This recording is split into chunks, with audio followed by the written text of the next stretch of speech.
Hello' everyone, সকলোকে স্বাগতম জনাইছোঁ লাভলি ষ্টাডিজ ইউটিউব চেনেলৰ নতুন এটা ভিডিঅ'লৈ। আজি আমি আগন্তুক ADRE 3.0 GAT 3 GAT 4 আৰু অসমৰ যিকোনো কম্পিটিটিভ এক্সামৰ সহায়ক হোৱাকৈ কেইটামান অতি গুৰুত্বপূৰ্ণ কুৱেশ্যন এনচাৰ লৈ আহিছোঁ। সেই কুৱেশ্যন এনচাৰৰ বিষয়ে আজি আলোচনা কৰিম। তো বলকচোন বেছি পলম নকৰি আজিৰ ভিডিঅ'টো আৰম্ভ কৰোঁ। BCCIৰ মুখ্য কাৰ্যালয় ক'ত অৱস্থিত? BCCIৰ মুখ্য কাৰ্যালয় ক'ত অৱস্থিত সুধিছে। তলত অপশ্যন 4টা দিয়া আছে। অপশ্যন 4টাৰ মাজৰ শুদ্ধ উত্তৰটো হ'ব অপশ্যন বি মুম্বাই। BCCIৰ মুখ্য কাৰ্যালয় মুম্বাইত অৱস্থিত।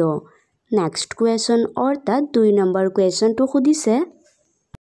ছিউল কোনখন দেশৰ ৰাজধানী চহৰ? ছিউল কোনখন দেশৰ ৰাজধানী চহৰ সুধিছে।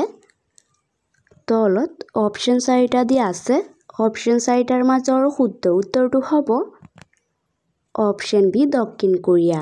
ছিউল দক্ষিণ কোৰিয়া দেশৰ ৰাজধানী চহৰ। নেক্সট কুৱেশ্যন অৰ্থাৎ 3 নম্বৰ কুৱেশ্যনটো সুধিছে। অসমৰ ইতিহাসত বিখ্যাত বৰালিৰ যুদ্ধ কোন চনত সংঘটিত হৈছিল? অসমৰ ইতিহাসত বিখ্যাত বৰালিৰ যুদ্ধ কোন চনত সংঘটিত হৈছিল সুধিছে। তলত অপশ্যন 4টা দিয়া আছে। অপশ্যন 4টাৰ মাজৰ শুদ্ধ উত্তৰটো হ'ব অপশ্যন ডি 1638 চনত। অসমৰ ইতিহাসত বিখ্যাত বৰালিৰ যুদ্ধ 1638 চনত সংঘটিত হৈছিল। নেক্সট কুৱেশ্যন অৰ্থাৎ 4 নম্বৰ কুৱেশ্যনটো সুধিছে। এটা জীৱকোষৰ নিউক্লিয়াছত তলত দিয়া কোনটো থাকে? এটা জীৱকোষৰ নিউক্লিয়াছত তলত দিয়া কোনটো থাকে সুধিছে। তলত অপশ্যন 4টা দিয়া আছে। অপশ্যন 4টাৰ মাজৰ শুদ্ধ উত্তৰটো হ'ব অপশ্যন এ ক্ৰমজম। এটা জীৱকোষৰ নিউক্লিয়াছত তলত দিয়া ক্ৰমজম থাকে। নেক্সট কুৱেশ্যন অৰ্থাৎ 5 নম্বৰ কুৱেশ্যনটো সুধিছে। গুৱাহাটীৰ প্ৰথমখন শৰাইঘাট দলংখন কিমান চনত নিৰ্মাণ কৰা হৈছিল? গুৱাহাটীৰ প্ৰথমখন শৰাইঘাট দলং কিমান চনত নিৰ্মাণ কৰা হৈছিল সুধিছে। তলত অপশ্যন 4টা দিয়া আছে। অপশ্যন 4টাৰ মাজৰ শুদ্ধ উত্তৰটো হ'ব অপশ্যন ডি 1962 চনত। গুৱাহাটীৰ প্ৰথমখন শৰাইঘাট দলং 1962 চনত নিৰ্মাণ কৰা হৈছিল। নেক্সট কুৱেশ্যন অৰ্থাৎ 6 নম্বৰ কুৱেশ্যনটো সুধিছে। তলত দিয়া কোনটো এটা গ্ৰীণ হাউচ গেছ? তলত দিয়া কোনটো এটা গ্ৰীণ হাউচ গেছ বুলি সুধিছে। তলত অপশ্যন 4টা দিয়া আছে। অপশ্যন 4টাৰ মাজৰ শুদ্ধ উত্তৰটো হ'ব অপশ্যন চি কাৰ্বন ডাই অক্সাইড। তলত দিয়া কাৰ্বন ডাই অক্সাইড এটা green house gas. Next question অৰ্থাৎ 7 নম্বৰ কুৱেশ্যনটো সুধিছে। পানিপথৰ প্ৰথম যুদ্ধত কোন জয়ী হৈছিল? পানিপথৰ প্ৰথম যুদ্ধত কোন জয়ী হৈছিল সুধিছে। তলত অপশ্যন 4টা দিয়া আছে। অপশ্যন 4টাৰ মাজৰ শুদ্ধ উত্তৰটো হ'ব অপশ্যন এ বাবৰ। পানিপথৰ প্ৰথম যুদ্ধত বাবৰ জয়ী হৈছিল। নেক্সট কুৱেশ্যন অৰ্থাৎ 8 নম্বৰ কুৱেশ্যনটো সুধিছে। কাৰ শাসনকালত চীনা পৰিব্ৰাজক হিউবেন চাং ভাৰতলৈ আহিছিল? কাৰ শাসনকালত চীনা পৰিব্ৰাজক হিউবেন চাং ভাৰতলৈ আহিছিল সুধিছে। তলত অপশ্যন 4টা দিয়া আছে। অপশ্যন 4টাৰ মাজৰ শুদ্ধ উত্তৰটো হ'ব অপশ্যন বি হৰ্ষবৰ্ধন। হৰ্ষবৰ্ধনৰ শাসনকালত চীনা পৰিব্ৰাজক হিউবেন চাং ভাৰতলৈ আহিছিল। নেক্সট কুৱেশ্যন অৰ্থাৎ 9 নম্বৰ কুৱেশ্যনটো সুধিছে। শিখসকলৰ স্বৰ্ণ মন্দিৰ ক'ত অৱস্থিত? শিখসকলৰ স্বৰ্ণ মন্দিৰ ক'ত অৱস্থিত সুধিছে। তলত অপশ্যন 4টা দিয়া আছে। অপশ্যন 4টাৰ মাজৰ শুদ্ধ উত্তৰটো হ'ব অপশ্যন এ অমৃতসৰ। শিখসকলৰ স্বৰ্ণ মন্দিৰ অমৃতসৰত অৱস্থিত। নেক্সট কুৱেশ্যন অৰ্থাৎ 10 নম্বৰ কুৱেশ্যনটো সুধিছে। শিখ ধৰ্মৰ প্ৰতিষ্ঠাপক কোন? শিখ ধৰ্মৰ প্ৰতিষ্ঠাপক কোন সুধিছে। তলত অপশ্যন 4টা দিয়া আছে। অপশ্যন 4টাৰ মাজৰ শুদ্ধ উত্তৰ কোনটো হ'ব তোমালোকে কমেণ্ট বক্সত জনাই দিব। 10 নম্বৰ কুৱেশ্যনটো তোমালোকৰ বাবেহে থাকিল। অসমৰ কোন ঠাইতে সৈনিক স্কুলখন আছে?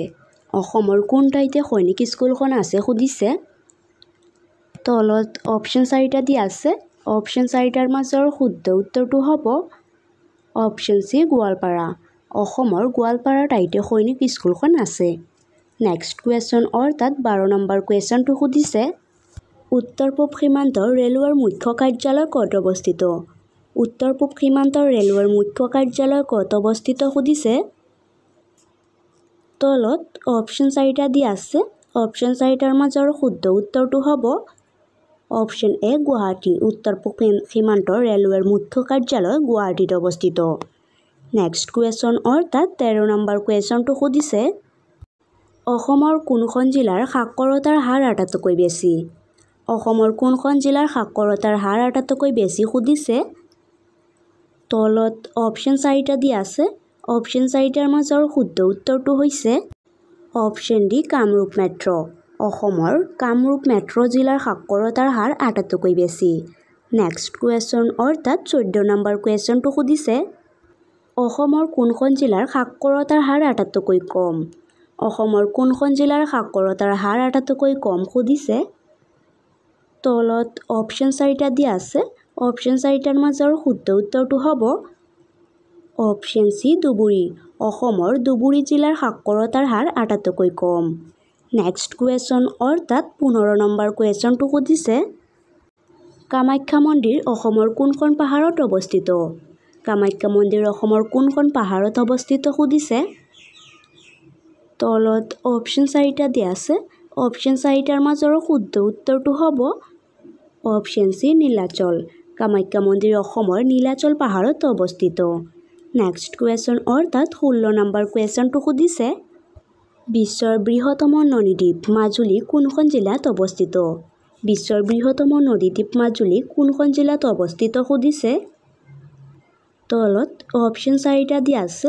অপশ্যন 4টাৰ মাজৰ শুদ্ধ উত্তৰটো হ'ব অপশ্যন ডি মাজুলী। বিশ্বৰ বৃহত্তম নদীদ্বীপ মাজুলী মাজুলী জিলাত অৱস্থিত।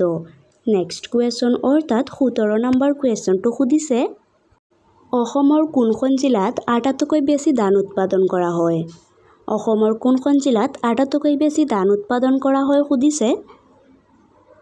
তলত অপশ্যন 4টা দিয়া আছে। অপশ্যন 4টাৰ মাজৰ শুদ্ধ উত্তৰটো হ'ব অপশ্যন চি কামৰূপ। অসমৰ কামৰূপ জিলাত আটাইতকৈ বেছি ধান উৎপাদন কৰা হয়। নেক্সট কুৱেশ্যন অৰ্থাৎ 18 নম্বৰ কুৱেশ্যনটো সুধিছে আহোম সাম্ৰাজ্যৰ প্ৰথম ৰাজধানী ক'ত আছিল? আহোম সাম্ৰাজ্যৰ প্ৰথম ৰাজধানী ক'ত আছিল সুধিছে। তলত অপশ্যন 4টা দিয়া আছে। অপশ্যন 4টাৰ মাজৰ শুদ্ধ উত্তৰটো হ'ব অপশ্যন ডি চৰাইদেউ। আহোম সাম্ৰাজ্যৰ প্ৰথম ৰাজধানী আছিল চৰাইদেউত। নেক্সট কুৱেশ্যন অৰ্থাৎ 19 নম্বৰ কুৱেশ্যনটো সুধিছে আহোম সাম্ৰাজ্যৰ শেষ ৰাজধানী ক'ত আছিল? আহোম সাম্ৰাজ্যৰ শেষ ৰাজধানী ক'ত আছিল সুধিছে। তলত অপশ্যন 4টা দিয়া আছে। অপশ্যন 4টাৰ মাজৰ শুদ্ধ উত্তৰটো হ'ব অপশ্যন বি যোৰহাট। আহোম সাম্ৰাজ্যৰ শেষ ৰাজধানী আছিল যোৰহাটত। নেক্সট কুৱেশ্যন অৰ্থাৎ 20 নম্বৰ কুৱেশ্যনটো সুধিছে অসমৰ সৰ্বাধিক জনসংখ্যা থকা জিলাখনৰ নাম কি? অসমৰ সৰ্বাধিক জনসংখ্যা থকা জিলাখনৰ নাম কি সুধিছে। তলত অপশ্যন 4টা দিয়া আছে।